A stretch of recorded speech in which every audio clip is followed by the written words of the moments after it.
One-foot-flipper. Hi, Paige here, the 1-foot flipper. Yesterday I posted a video about, very detailed video about exactly how to run an all trading card store. And as of this filming, I only put it out about an hour ago. I'm predicting though that it's going to tank long term. Most of my regulars are going to skip it, but I make videos like that because long term those videos grow the channel immensely. Instead of getting 5 subs from a video like that will get me 50 or 60 subs over time, and over time it'll climb to be one of my highest performers, but it always hurts me in the short term. Alright, before we get into the real topic, let's do a few sales. Sold a Death Pile Monster to Richard, Bub's resale. I'm going to put links to everybody's stores down below. Richard did not leave a message. Sold this Learned Address Mickey, $13.49 plus shipping. I sold a Heart Dreamboat Annie live music DVD, live in Tennessee, $3.59. It's on a shelf somewhere upstairs. It's not interesting, so I'm not even going to throw a picture up. Soda City Flips bought both a Cars album and a Death Pile Monster. And he just said, hey Paige, I wanted to show you some support. I appreciate the content you put out. Personally, I don't have a Death Pile, but maybe the Monster will keep me on my toes to make sure I never do. Also, the Cars, Moving in Stereo, Fast Times at Ridgemont High, Phoebe Cates climbing out of the pool. Ah, nostalgia. Thanks, brother. Shane. He's Soda City Flips on YouTube, whatnot, eBay, TikTok, and Instagram. So check him out, and I'll have a link to at least one of those down below. Timothy also bought a Death Pile Monster. Note, if you go to buy Death Pile Monsters and you see that they're $100, that's because I have not been able to locate the box with the rest of them yet. I'm about to have to temporarily take them down until I locate the rest of them. I'm not sure where they went. Timothy, who is TCG for Less on eBay, said, I'm glad I found your channel. I'm mimicking some of the things you talk about. Draft Bank, all new listings competing on prices, ending his 10 oldest every day and selling similar with a 10% discount, and his sales become more steady. And he sees an increase in old merchandise moving out. I'm glad to hear that, Tim. Glad to hear it. Thanks. And thanks for watching. Oh, another audio CD, Triumvirate, Illusions on a Double Dimple. Pretend like I'm holding it. It's not interesting. $9 plus shipping. One customer bought 5 albums for $41.24.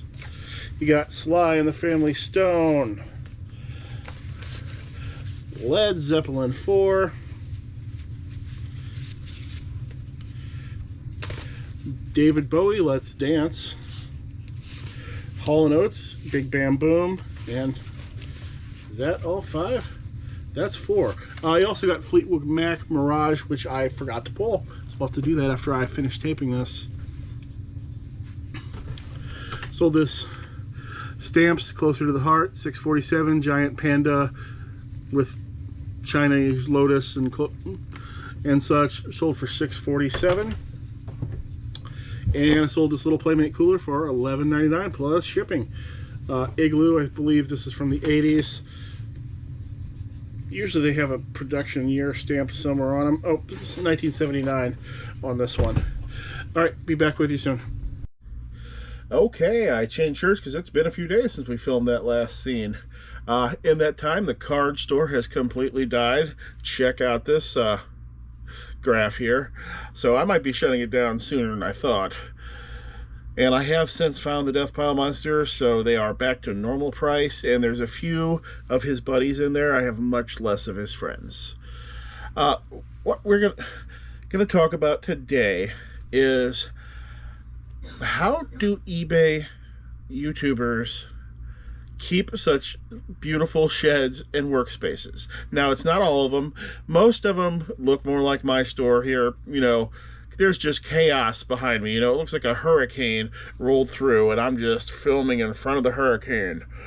We're live, Bob, coming to you from the hurricane. It's right behind me. It's probably going to kill me. And so that's most YouTube. That's most people. Then you have a lot of people who often film in a very beautifully staged area, but you don't see where the magic happens, like Mountain Man Treasure right here. You know, beautiful looking background, but most of the rest of the time we see him out picking, and we don't see necessarily where he's shipping or keeping the items so much. But then there's other people who we see a lot, and it's beautiful the whole time. All these people were nominated by people in the Trash to Cash group on Facebook. First one we're going to look at is Ginger Marvin. Look at this here. Spotless stockroom.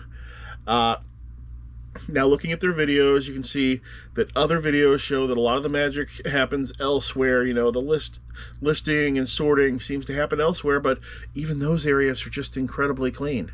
It looks like anything brought in there, came in there that day, was processed that day, immediately put up, the whole place vacuumed and dusted. So my verdict on them is, yep, real areas, and they're really clean. The second one I put in here because Carrie American Arbitrage suggested him, is Rocky Top Picker. Now, his area is not quite as perfect as any of the others on this list, but he's got a beautifully staged room. He's got clean floors, which is a sign that people are actually cleaning up. My floors are never clean unless my wife gets involved, because it's hard for me to even pick things up off the floor. So if something goes down, it might stay down for a while. But you know it's real because there's a constantly changing death pile in the middle of the room, changes from video to video, and there's just enough clutter on his desk to know that it's real. So my verdict on that, definitely real. Hey, let's not forget to look at the sales here, or else I'd mess everything up, wouldn't I? And we don't want to mess everything up, do we? I certainly don't want to mess everything up. Maybe some of you do. All right, what do we got here? I sold the Rocky Horror Picture Show album in partial shrink. This customer was very concerned about the record getting to them safely, asking to write "Do Not Bend" because this is their second time trying to buy the album. The last one broke.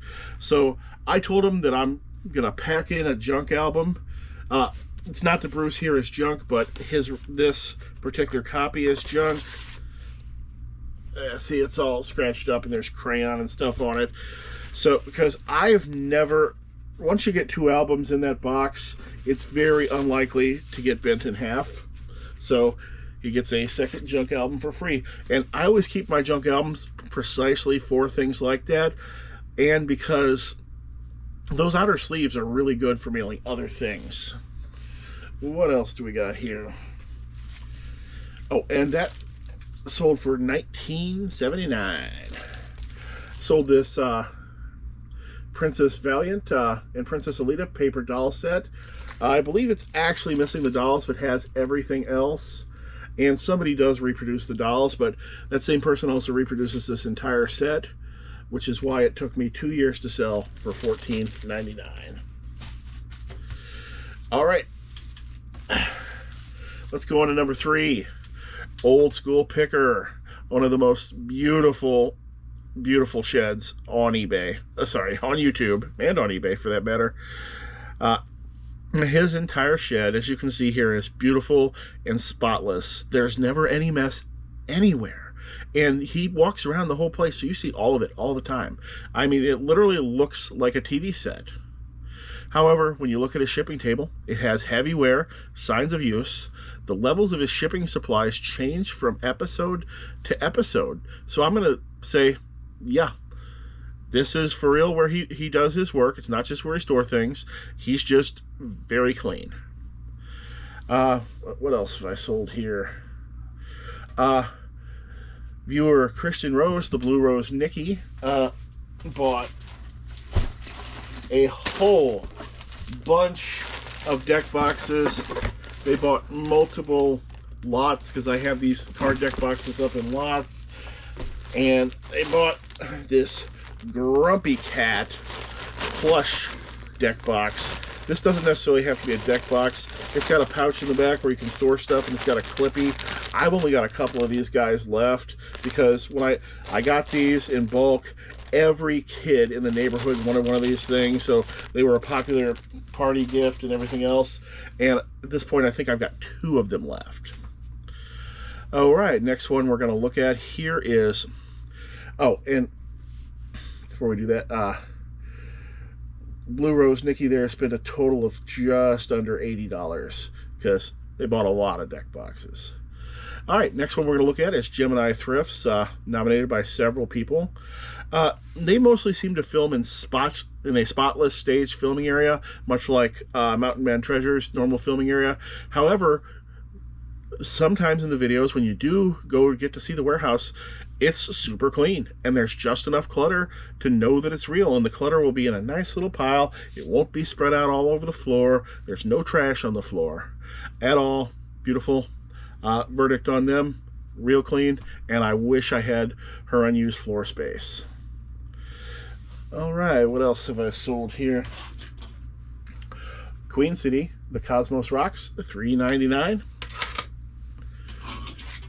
Another plastic Warhammer sprue, $8.09. I'm up to about $1,400 out of that bag of plastic bits that I was considering throwing away.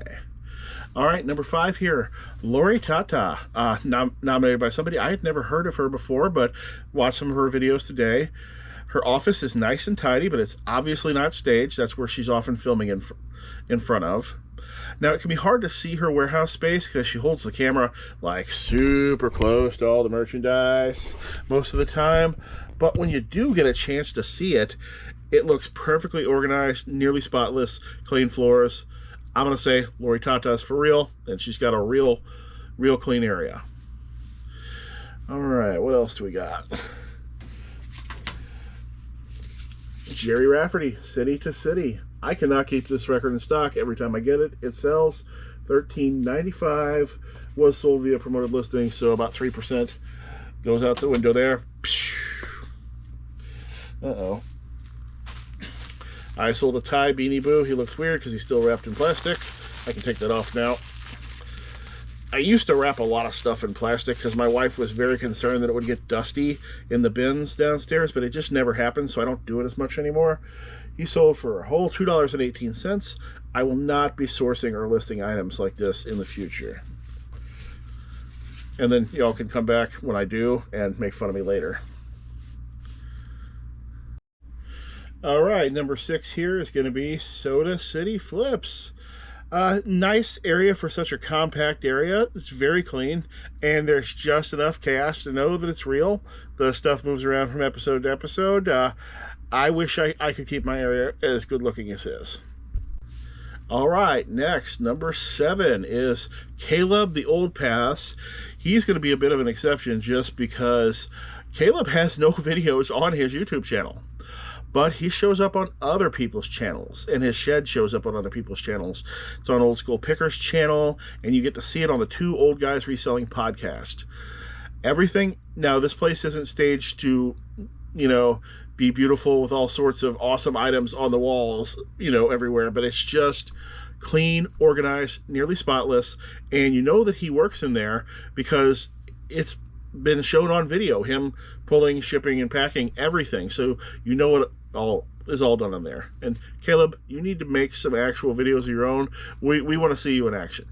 I love seeing you with Chris, but I want to see you on your own too. All right, finally, number 8. This is probably going to be the most in-depth one because this is the one everybody's been waiting for, is our friend Commonwealth Picker. Now, as you can see here, he's got a beautiful area that looks more like a movie set than it does a real workspace. There's no dust anywhere. There's no clutter on anything. He doesn't seem to have enough shipping supplies in there for the level of business he's doing. However, close-ups of the shipping table, as you can see here, show that the edge is all chewed up, so that has been used at some point. However, if you go back to his older videos, you've got this other shipping table showing up all the time. And that table looks like a real shipping table to me. Cut marks all over it, just like mine. So I think that table, or something like that table, is probably where most of the real shipping is happening. Now, Kevin's area seemed to evolve into what we see today over his first year, and then slightly beautify from there as his channel and his popularity expanded. You can see very early Kevin, it looks like this. Then a few months later, it looks like this. And over time, it just slowly morphed into what we see today. And now we know there's a second shed now, so I bet a lot of the messier stuff happens off camera. I'd do the same thing if I had the opportunity to. Verdict, Kevin, great job. Whole lot of work went into that area. And honestly, I don't want to see the mess anymore than anybody else does. So great. And I think that is all I've got for today. Hey, you know all those YouTubers that don't watch my channel? Why don't you let them know? Why don't you go into their comments and post that I sent you there? What's the worst thing that can happen? Couldn't hurt, right? And why not hit that like button? Hope to see you again soon.